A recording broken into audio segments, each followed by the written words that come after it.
अस्सलाम वालेकुम, बिस्मिल्लाहिर्रहमानिर्रहीम। Neuro anatomy clinicals first chapter के अंदर कोई ऐसा क्लिनिकल नहीं है जिसको डिस्कस करने की ज़रूरत है। सेकंड चैप्टर में आएँ तो कुछ क्लिनिकल्स हैं जिनका थोड़ा बहुत पता होना चाहिए। इंपॉर्टेंट क्लिनिकल इसमें भी नहीं है, ठीक है। न्यूरोनल रिएक्शन टू इंजरी, किसी भी कोई भी न्यूरोनल इंजरी हुई है, डिपेंड करता है उस इंजरी की सेवेरिटी कितनी है। अगर तो ज़्यादा सीवियर है, डेथ हो जाएगी, क्योंकि फ्यू मिनट्स चाहिए होते हैं कि ऑक्सीजन नहीं पहुंची तो चंद मिनटों के अंदर न्यूरॉनल डेथ हो जाती है। लेकिन अगर तो 6 घंटे से 12 घंटे का वक्त मिल गया न्यूरॉन को, तो न्यूरॉन के अंदर डेथ नहीं होती, बल्कि कुछ मॉर्फोलॉजिकल चेंजेस आती हैं जो कि फर्दर फिर रिकवरी के स्टेज की तरफ जाती हैं, और सारी जो ऑर्गेनल्स वगैरह जो डिसइंटीग्रेट हुए होते हैं वो वापस अपनी नॉर्मल पोजीशन एक्वायर कर लेते हैं।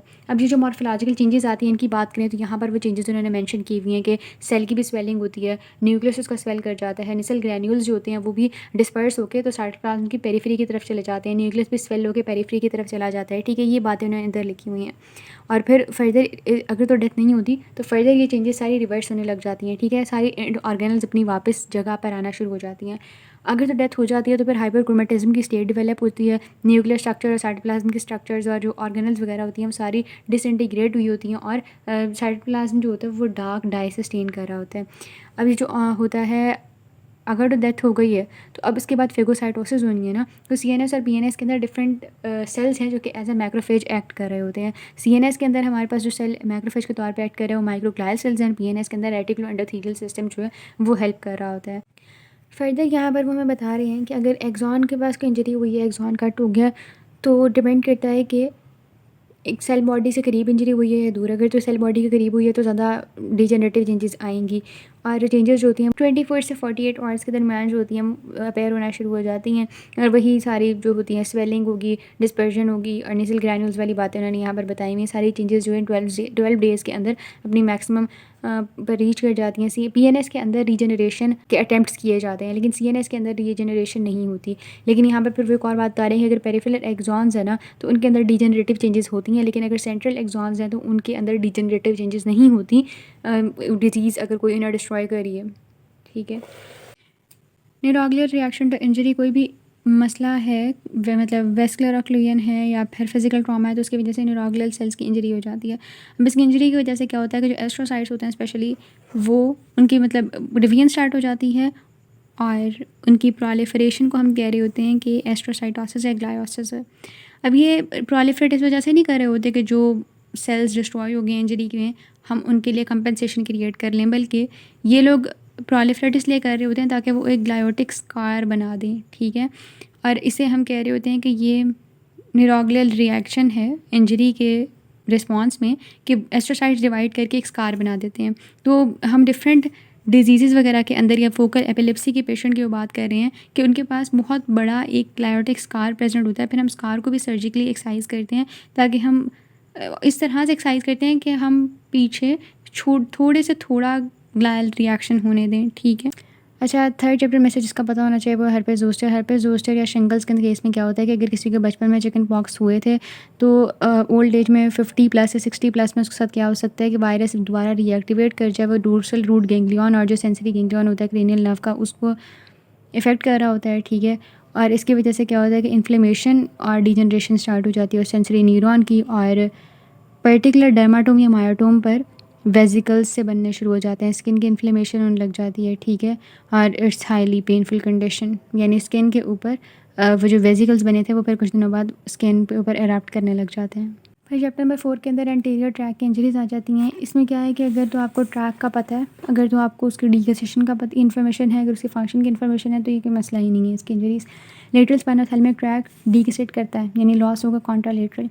क्या काम कर रहा होता है, ये पेन और थर्मल सेंसिबिलिटीज़ लेके जा रहा होता है, और कहाँ पर लॉस होनी है, below the level of ligand, ठीक है।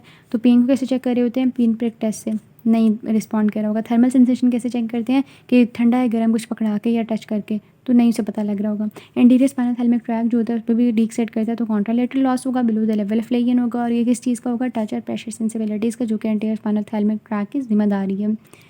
लेकिन डिस्क्रिमिनेटिव टच फिर भी प्रेजेंट होगा, क्योंकि वो तो जिम्मेदारी है फेसिकुलस ग्रासिलस और फेसिकुलस कीनेटस की, ठीक है।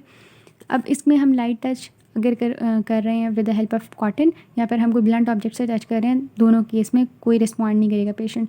फेसिकुलस ग्रासिलस और फेसिकुलस कीनेटस के केस में क्या होता है कि तमाम जो इन्फॉर्मेशन जा रही है मसल्स की तरफ या जॉइंट्स की तरफ कॉन्शियसनेस की, वो अब नहीं जा रही होगी, ठीक है। यानी अगर और ये इप्सिलेटरल होता है, ठीक है, और बिलो द लेवल ऑफ लीन ही हो रहा होता है। अगर हमने पेशेंट की आइज़ क्लोज़ करवा दी हैं और हम पैसिवली उसके टो को मूव कर रहे हैं तो उससे पूछेंगे बताओ किस डायरेक्शन में आपका टो, तो उसे नहीं पता होगा इस चीज़ का, ठीक है। इसके अलावा उसे वाइब्रेशन की सेंस भी लॉस हुई होती है, यानी अगर on the same side of the lane, ठीक है। सारी इसके अंदर जो बातें हम कर रहे हैं हम इप्सिलेटरल बातें कर रहे हैं, ठीक है। ट्यूनिंग फोक से अगर हम चेक करें फिब्यूला पर या लेटरल मेलियोलस पर तो उसे नहीं पता। टेक्टाइल डिस्क्रिमिनेशन, यानी टेक्टाइल डिस्क्रिमिनेशन भी इप्सिलेटरल साइड पे लॉस होती है। इसको हम कैसे चेक करते हैं, हम कंपास की जो 2 पॉइंट्स होते हैं उसको रख के उसकी बॉडी पर, तो हम उससे पूछते हैं कि इधर ही इज़ अवेयर के 2 अलग अलग पॉइंट्स हैं या नहीं। फिर अगर नॉर्मल पर्सन का बताया हुआ कि जो नॉर्मल पर्सन होता है उसको 3 से 4 mm जो होता है वो रिकॉग्नाइज़ कर सकता है सेपरेट पॉइंट्स अगर हम कर रहे हैं on the tip of fingers. लेकिन अगर हम बैक पर कर रहे हैं तो वो डिस्टेंस 685 mm पर पहुंच जाता है, ठीक है। फर्दर फिर वो कह रहे हैं जनरल लाइट सेंसेशन अनअफेक्टेड रहती है क्योंकि वो तो इंटरस्पाइनोथैलेमिक ट्रैक की जिम्मेदारी है। सही हो गया। फिर हम आते हैं रेफर्ड पेन की तरफ। रेफर्ड पेन का हमें काफ़ी अच्छे तरीके से पता है कि जो विस्ट्रल पेन होती है वो ऑर्गन की तरफ रेफ़र हो जाती है। इसके केस में हमें कुछ रेफर्ड पेन का पता होना चाहिए कि कहाँ कहाँ रेफ़र हो रही होती है, जस्ट फॉर आवर इन्फॉर्मेशन, ठीक है। डायफ्राम की जो होती है वो शोल्डर में, हार्ट की जो होती है वो lower cervical and upper thoracic और लेफ्ट आर्म चेस्ट और जॉ के अंदर, ठीक है। स्टमक की एपिगैस्ट्रिक रीजन में, स्मॉल इंटेस्टाइन की एपिगैस्ट्रिक में भी होती है और अराउंड द अम्बिलिकस होती है। अपेंडिक्स की अम्बिलिकल रीजन में, लार्ज इंटेस्टाइन की अम्बिलिकल और हाइपोगैस्ट्रिक रीजन में। यूट्रस जो होती है उसके हाइपोगैस्ट्रिक और इनर थाई के रीजन में हो रही होती है। और सर्विक्स की पेल्विक और पेल्विक वेसरा की, इन दोनों की हो रही होती है लोअर बैक वाले रीजन में, ठीक है। फर्दर फिर हमारे पास जो कंडीशन आ जाती है दैट इज़ टीब्स डॉर्सालिस, जहाँ पर पोस्टीरियर रूट स्पाइनल कॉर्ड के अंदर एंटर हो रही होती है वहाँ पर लोअर थोरेसिक और लंबोसेक्रल रीजन्स के अंदर selective destruction of nerve fibres हो जाती है जिसकी वजह से डिफरेंट किस्म के सिम्टम्स अपेयर हो रहे होते हैं। स्टैबिंग पेन हो रही होती है, पैरास्थीजिया हो रहा होता है और लॉस ऑफ सेंसेशन हो रही होती है लोअर लिम्ब के अंदर। लॉस ऑफ सेंसेशन कुछ पार्ट ऑफ ट्रंक के अंदर भी हो रही होती है। इसके अलावा हाइपर सेंसिटिविटी हो जाती है स्किन की towards touch and thermal stimulus. और यूरिनरी ब्लैडर की फुल जब होता है तो उसकी अवेयरनेस नहीं रहती, ठीक है। फर्दर फिर आता है कि पैसिव मूवमेंट अगर लिम्ब की करवाई जा रही है या फिर पोस्चर जो है स्पेशली लेग्स का उसकी अप्रिसिएशन नहीं रहती जिसकी वजह से नीचे फर्दर उन्होंने बताया हुआ है कि जो ataxia of the lower limb develop हो जाता है क्योंकि प्रॉप्रियोसेप्टिव सेंसिबिलिटी रही ही नहीं है। तो अगर तो आंखें खुली हुई हैं तो विजन हमें हेल्प कर देगा, वो बता देगा, देख के हम पता लग जाएगा सही है हमारी टांग यहाँ पर है तो अब हमें किस तरह मूव करना है फर्दर। लेकिन अगर अंधेरा है, आंखें बंद हैं, तो इन दोनों केसेस के अंदर काफ़ी हद तक डिस्टर्ब हो जाती है गेट और बंदा गिर भी सकता है। फिर उन्होंने यहाँ पर बताया हुआ है कि डीप पेन सेंसेशंस जो हैं वो लॉस हुई होती हैं। एक लेस टेंडन को पिंच करें या फिर फोर्सिबली किसी मसल को कंप्रेस करें तो उसे नहीं पता लगता। पेन सेंसेशंस जो है सर्टेन एरियाज बॉडी के अंदर लॉस हो रही होती हैं। कुछ एरियाज़ का उन्होंने जिक्र किया हुआ है जैसे कि नोज़ की साइड्स पर, मीडियल बॉर्डर ऑफ फोरआर्म पर, जो थोरेसिक वॉल होती है बिटवीन द निपल्स वहाँ पर, और lateral border of the leg पर, ठीक है। फिर वो ये बता रहे हैं कि हाइपोटोनिया हुआ होता है और टेंडन रिफ्लेक्सेस लॉस हुए होते हैं। अपर मोटर न्यूरॉन्स आ जाते हैं उसका। लेकिन अपर मोटर न्यूरॉन हम किसे कह रहे होते हैं कि एक न्यूरॉन है जो कि सेरेब्रल कॉर्टेक्स से स्पाइनल कॉर्ड तक आया है, वो अपर मोटर न्यूरॉन है। जो स्पाइनल कॉर्ड से मसल तक गया है वो लोअर मोटर न्यूरॉन है।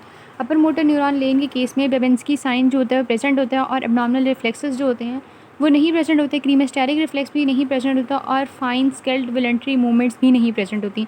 बेबेंस्की साइन की उन्होंने थोड़ी सी डिटेल बताई हुई है कि वो क्यों प्रेजेंट होता है। नॉर्मली तो सिर्फ बच्चों के अंदर प्रेजेंट होता है और वो डिसअपेयर कर जाता है फर्स्ट ईयर ऑफ लाइफ के अंदर।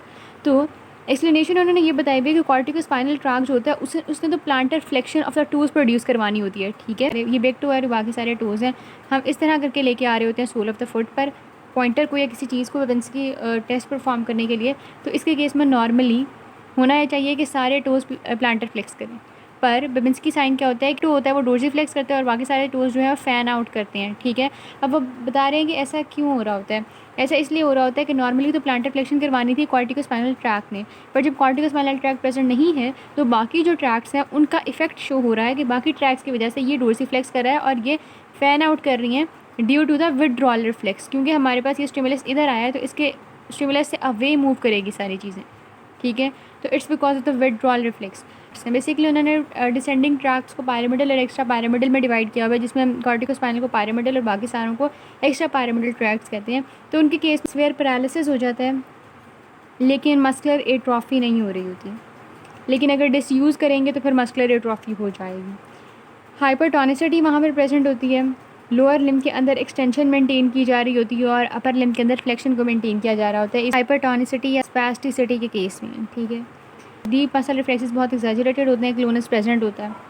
क्लास नाइफ रिएक्शन जो होता है, यानी क्लास नाइफ क्या होता है कि जो नाइफ इस तरह करके बंद होते हैं, तो यानी स्टार्ट में तो हमें किसी चीज़ का ढक्कन भी हो ना, तो स्टार्ट में तो बहुत फोर्स लगानी पड़ती है बंद करने को, लेकिन अचानक से वो बंद होने लगता है ना, तो वो एकदम से बंद हो जाता है।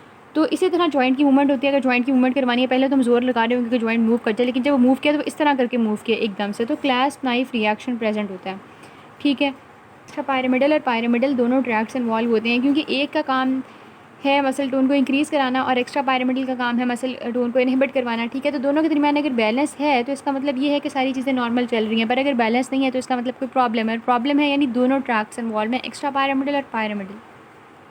फिर मोटर न्यूरॉन लेजेंस आ जाते हैं, जिसके अंदर क्या होता है कि ट्रॉमा डिजेनरेटिव डिसीज़ के अंदर न्यूप्लाज्म्स वगैरह के अंदर ये डेवलप हो रही होती हैं लोअर मोटर न्यूरॉन लेजेंस।